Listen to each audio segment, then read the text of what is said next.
Obrigada, Luciana e Tatiana, pelas apresentações. Eu acho que agora seria um momento da gente usar uns minutinhos, né, para fazer perguntas tanto para a Tatiana quanto para a Luciana, né, aproveitar esse momento aí de integração antes da gente passar para o próximo bloco.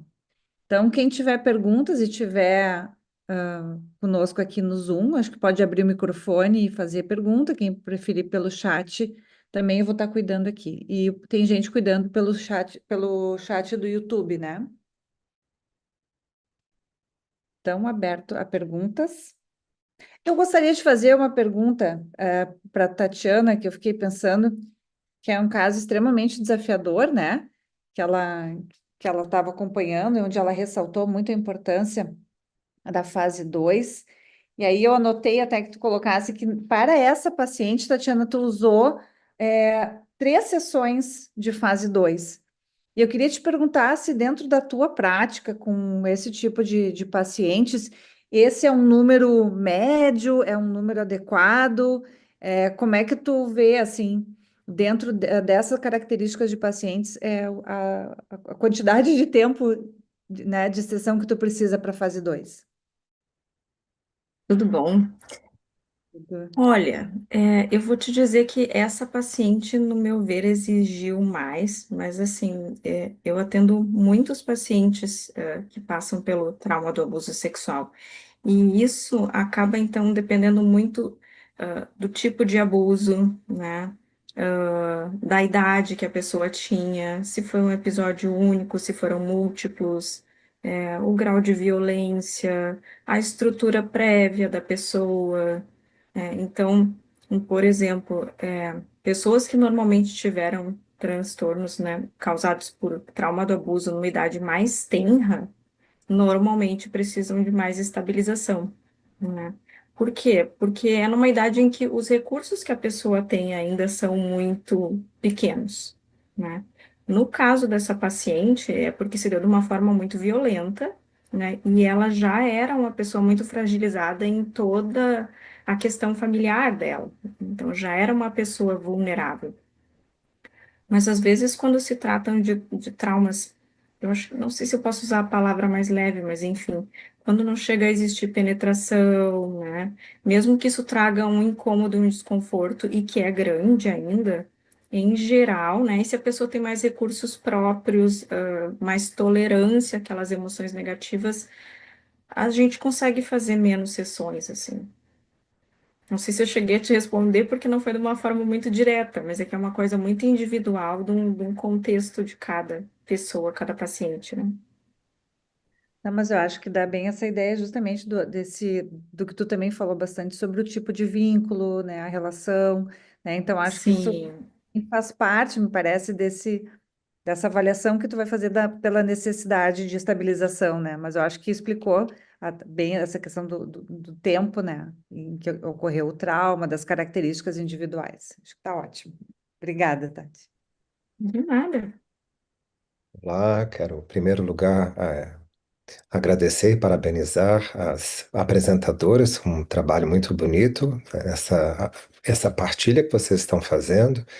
E eu queria lançar uma pergunta no sentido mais genérico, que é de, ainda mais quando observamos essa mudança, essa ampliação do MDR, e tendo em vista, né, de uma técnica para uma abordagem, e tendo em vista que a maioria de nós tem uma formação anterior ao MDR. Como é que vocês avaliam essa transposição da teoria do MDR para essa prática dos casos, para essa implementação como uma ferramenta que cria um diferencial nessa prática clínica de vocês? Pergunta fácil. Ah, gente, eu acho que isso é bem legal a gente entender que realmente a gente consegue integrar, né? Hoje eu diria que a minha base é a abordagem de MDR. Eu não uso só como uma técnica. Tem pessoas que usam como uma técnica. Então tem um trauma que a gente vai reprocessar só essa memória e pronto, né? Depois eu retorno àquela abordagem terapêutica que eu tenho. Eu entendo o MDR, eu uso na minha prática como uma abordagem mesmo. Então, até o meu olhar durante a anamnese é para a história de traumas. Então, eu realmente uso como uma abordagem, mas uso muitas outras abordagens que eu tenho, como, por exemplo, a terapia sistêmica, quando eu vou tratar traumas transgeracionais, a gestalt terapia, até para o meu entendimento do paciente, para a questão das relações, das intervenções. Nos entrelaçamentos cognitivos, né, Andrea, que são as intervenções que a gente faz no protocolo de MDR, a gente pode e deve utilizar as abordagens que a gente já tem para às vezes até tornar o reprocessamento mais rápido ou diminuir alguns bloqueios que tem em relação ao reprocessamento. Então, as outras abordagens me ajudam muito nisso. E eu sempre estudo coisas de outras abordagens para a gente poder tentar adaptar esse entendimento, porque o reprocessamento em si é uma partezinha da terapia, né? A terapia ela não é só isso, é toda essa questão da relação, de trabalhar tudo que está acontecendo nesse espaço. Então, tem muita coisa que a gente pode utilizar de outras abordagens também para nos guiarem, sim, né? Isso na minha prática.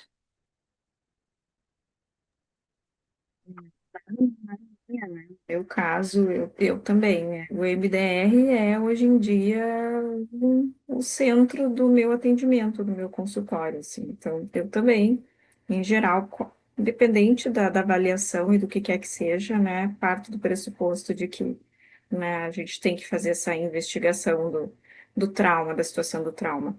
É, as outras, né, as outras terapias, as outras ferramentas que a gente tem, eu acho que sim, como disse a Luciana, nos auxiliam muito, assim, no embasamento, às vezes para nos dar uma compreensão maior, né? Mas o MDR, para mim, é o carro-chave hoje em dia.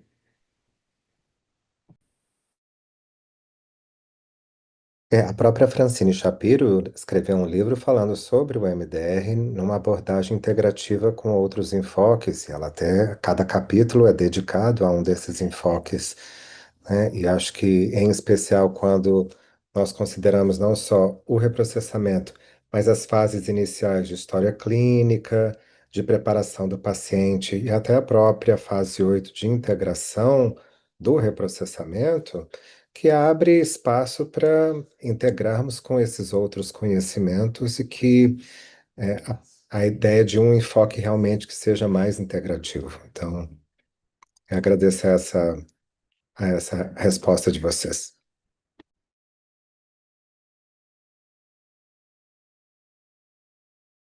Tiana, tem uma pergunta para você aqui no chat, para poder, se você consegue aprofundar um pouco mais sobre o DIR com a paciente no caso de abuso. Talvez explicar o que é o Posso. DIR, não sei se. Tá. Em primeiro lugar, assim, queria saber se quanto tempo a gente tem, né? E segundo, perguntar, deixa eu ver quem é que fez a pergunta, para saber, assim, se ele já tem conhecimento, né? Daphne A Galiano. Daphne Galiano, isso aí, se ela já tem conhecimento do DIR, né? Se já viu, ou se acha interessante daqui a pouco que a gente compartilhe o protocolo, mas é um protocolo que está disponível, né? Não sei se a Daphne escutou ela. Tu tem conhecimento, Daphne? Tu já viu alguma vez o DIR? Ah, tá. Tá bem. Eu posso depois compartilhar ele, mas deixa eu ver se eu consigo abrir o protocolo aqui só para tu ter uma ideia.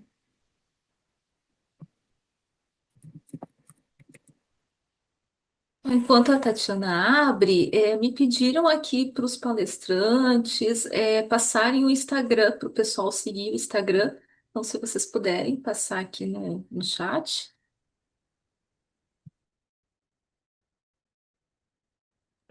Eu só queria aproveitar e esclarecer que o DIR, o desenvolvimento e instalação de recursos, ele é ensinado no treinamento básico, no programa do EMDR Institute, no nível 2, né? E que tem serve como uma preparação sem querer tirar aqui a resposta da Tatiana, é claro, só para dar esse contexto, essa preparação do paciente. E eu, agora em fevereiro, estive com a Deborah Korn, que foi a criadora do DIR, e que ela comentando que foi uma experiência muito importante para ela organizar, sistematizar o DI junto com o Andrew Leeds para ampliar a nossa fase 2 para além do estado seguro. Porque antigamente nós aprendíamos o que antes era lugar seguro e hoje em dia nós falamos como estado seguro, era o único recurso disponível para estabilizar o paciente. E com outras ferramentas, como já foi comentado aqui também, o 4 elementos e o DIC, ampliamos essas opções, principalmente para aqueles pacientes que são mais vulneráveis e que padecem de estresse ou transtorno de estresse pós-traumático complexo. Tá, gente, eu localizei aqui, vou abrir então, mas se tiver alguma questão com o tempo, me cortem, tá? Mas vou mostrar um pouquinho de como é que foi com essa paciente. Vou pegar uma das situações que ela trouxe, tá? Então, por exemplo, assim, né? Esse aqui é o protocolo, que como o André disse, né? Ele é ensinado, né? Mas, enfim, né, a gente começa com aquela parte de identificar o desafio atual e o recurso necessário. Então, para ela, o desafio atual era passar pelo trabalho, né, pela dessensibilização e processamento da situação do abuso. E aí a gente pergunta, né, olha, pensando nessa situação, né, quando você pensa sobre a situação, que coisas, que recursos tu gostaria de ter, que forças tu gostaria de ter, né?